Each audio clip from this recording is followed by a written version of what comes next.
Hello and welcome back everyone to Last Level Price. I'm Mr. Black and this is my return once again to the fray of Robocraft, and this time at the helm of the M35 Mako Mk.II, which is a dramatic improvement over my original Mako build as I demonstrated a little over a week ago.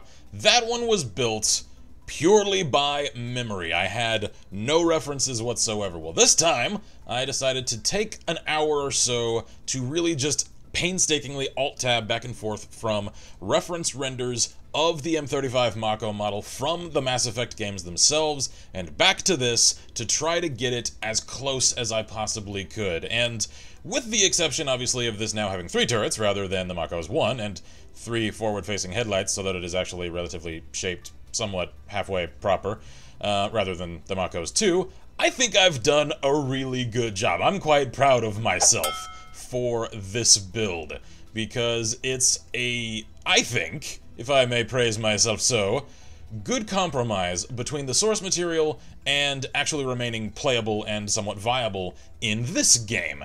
And I have test-driven it a few times to make sure that it is not a total failure, and to my surprise and great pleasure, I've actually found that she fights quite well. I've enjoyed more success at the helm of this vehicle than any other that I have yet designed, and there have been a few abysmal failures that I didn't really bother recording because I didn't want to embarrass myself that bad. But before I jump in and prove to you all that the Mako Mk.II is a far greater war machine than that which come before, I have, as I probably just inferred, played a fair amount more of this game between the recordings of the previous episodes and this one so that I can actually really commentate on it with a more educated perspective now. And the more I play of this game, the more impressed with it I am. I never really noticed before the minimalistic HUD, GUI, whatever you want to call it, for this game. That bar down there at the very bottom, which you probably would not even be able to notice if I didn't render this episode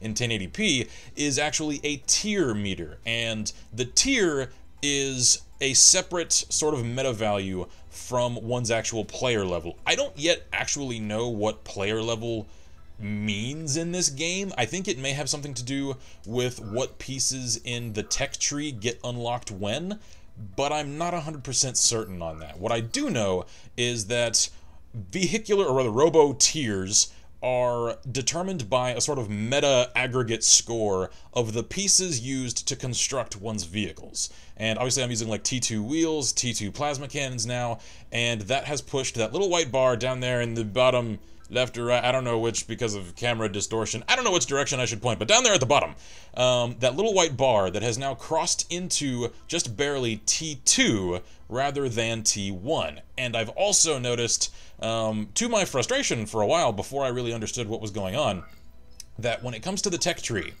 there are multiple tiers of tech points, and they are not interspendable. I don't know the word for that, but you know what I mean. As in, the tech points that you earn while playing in Tier 1 matches are not applicable to T2 unlocks. For instance, right now, I've only played in T1 and T2 matches. So I've got 24 T1 tech points and 22 T2 tech points. I have yet to build a mech that is, I keep like interchanging words, mech, robot, vehicle, whatever, let's just pick one. Robot! I have yet to build a robot worthy of Tier 3, so I've got no T3 tech points with which to unlock any of these T3 cubes and pieces and hardware and what have you, so until I do so, I can't really go much farther than where I am now. It looks like I can actually buy a, what is that, thruster T3 with T2 tech points. Cool, I'll do that. I didn't realize I still had a few T2 items to unlock. So let's do that really quick. Nope, I've only got 5 of those remaining. I cannot get another front mount SMG. Oh well, so I've also devised a pseudo-strategy of sorts for my garage that many of you will not have to worry about, but because I do want my content for this game to be based a little bit in experimental builds like the Mako, and like a certain hammerhead, a little preview for you for what's coming in the future, so that these two will be reserved as garage slots for my experimental builds. And I think I'm going to keep the default Bay 1 slot there so that I can just stack on as many advanced cubes as possible to basically just create Franken vehicles with which to force myself up into higher tiers so that later on I can overhaul my more thematic vehicles to use better pieces, but to not necessarily compromise their faithfulness to the source material. That, I think, will be the way that I move from here. So it may slow me down a little bit, but in that way, I'll be able to really get the most out of this game that I want to for the content that I want to create. Now, I'm sure you're all getting very tired of listening to me talk while I just sit here and stare at the creation I'm quite proud of. But I will give it one more circuit to show off my handiwork, because I really am quite proud of myself for this thing. Now, let's prove the Mako Mk.II's battle prowess and jump into a match. One thing on that note that I also want to remark on is that I think some of the recent updates applied to this game, which have been on a nearly daily basis for the last week or so, judging by the Steam dev notes that keep getting posted, that some of the recent updates have probably improved the netcode, because I've noticed that I'm not getting as much lag, I'm not getting as many like hitboxing sorts of errors, and I'm connecting to matches much more quickly than I was before. You guys saw in episodes recorded just a little over a week ago that I was getting wait times to connect to matchmake lobbies over a minute, and you just now witnessed there was no cut there was no edit there. I connected to this one in less than 5 seconds. So that is a dramatic improvement. And it may well also be a product of the fact that this game has been on the free-to-play Steam Marketplace for a little while now, so its community has very, very likely grown since the last time I recorded as well. So there's just more people in the matchmaking pools. But either way, I've been very much enjoying being able to connect to matches much more readily. Ow! Could you not ram into me? Thank you. That would be most splendid. Alright then. Now, I am very, very fond of how stable this new Mako build is, because even if I roll over a little bit, usually I can right myself. I've also got a new piece that kind of flips me over if I should completely topple over. And I don't think I've actually applied that piece. I've unlocked it, but I don't think I've actually applied it to this vehicle, so I'll have to do that soon.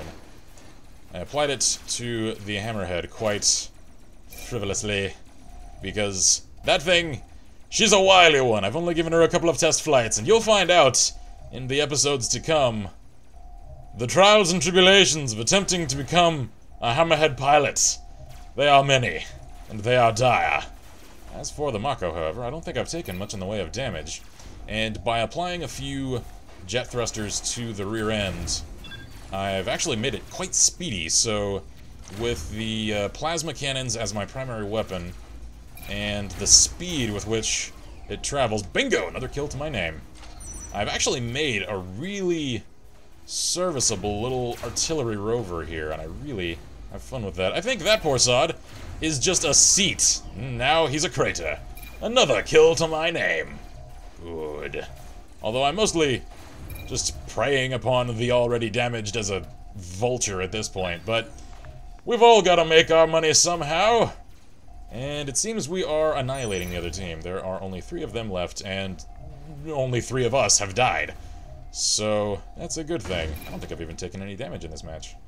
Awesome. I am all for this.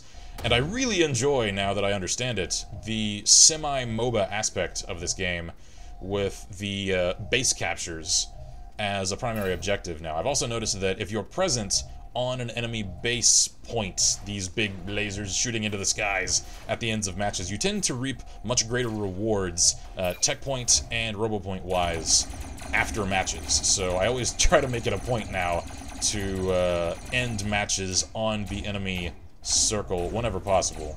And there we are! Team victory! You can, of course, achieve victory even with enemies remaining, seeing as there's one poor sod out there somewhere, crying alone for help that shall not come.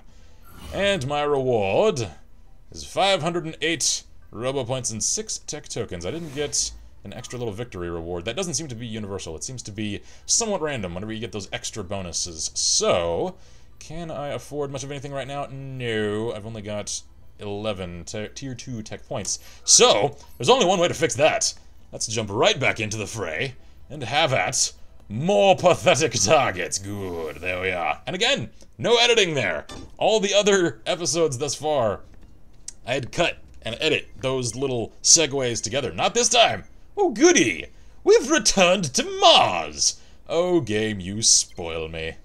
I do wish that there were a little bit more map variety in this game, seeing as I think there are only 3 or 4 maps at present.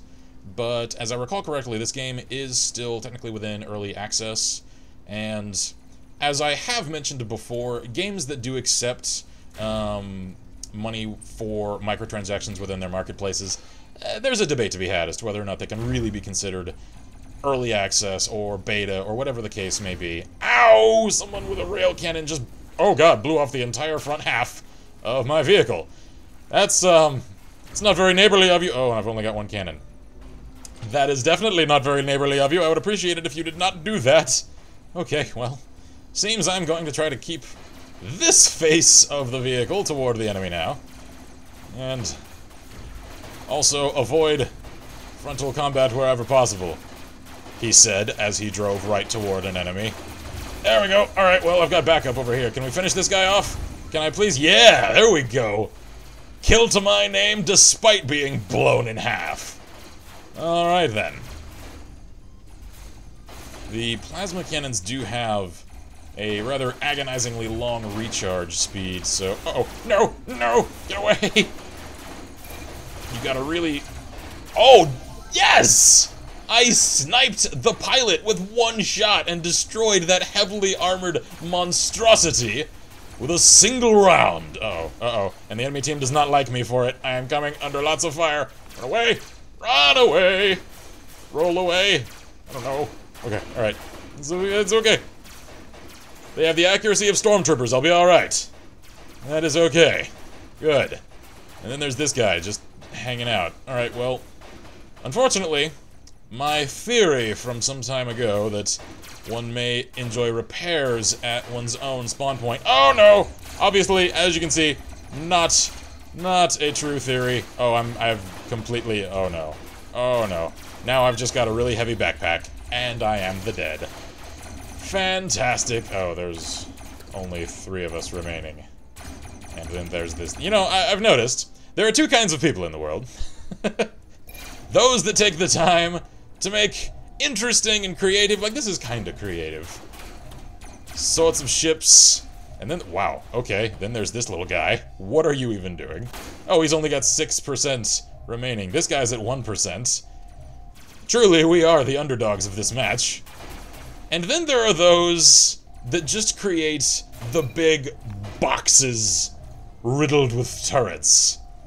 And you know what? The sad thing is, they probably have a better idea about how to win at this game, because when you just layer and layer and layer that really tough armor, it actually makes them very difficult to kill.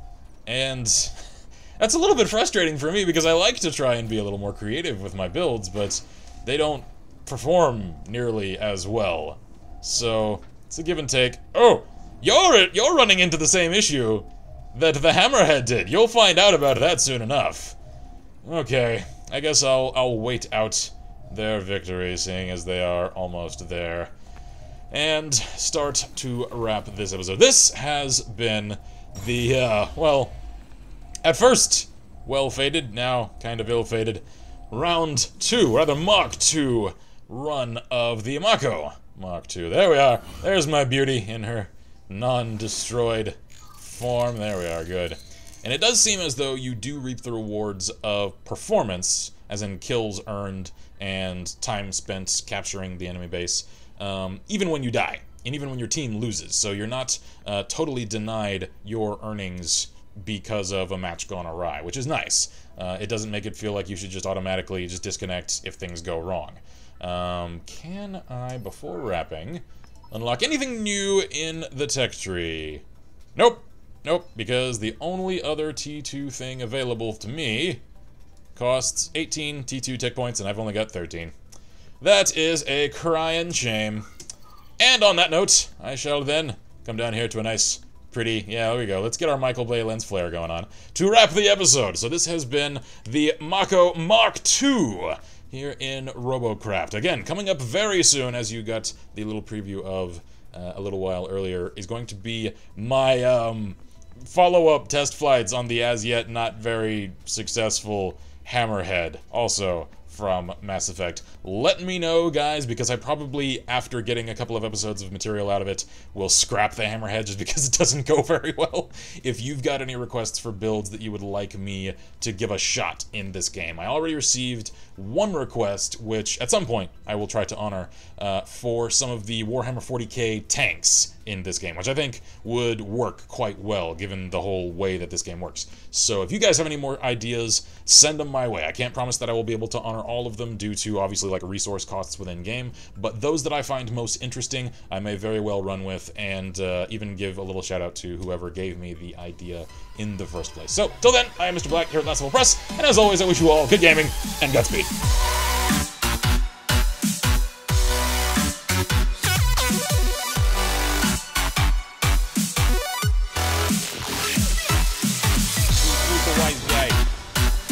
A bullet for the brain. He's gonna give you an offer you can't refuse, and that offer is lead in your skull, right in your face hole. Oh god.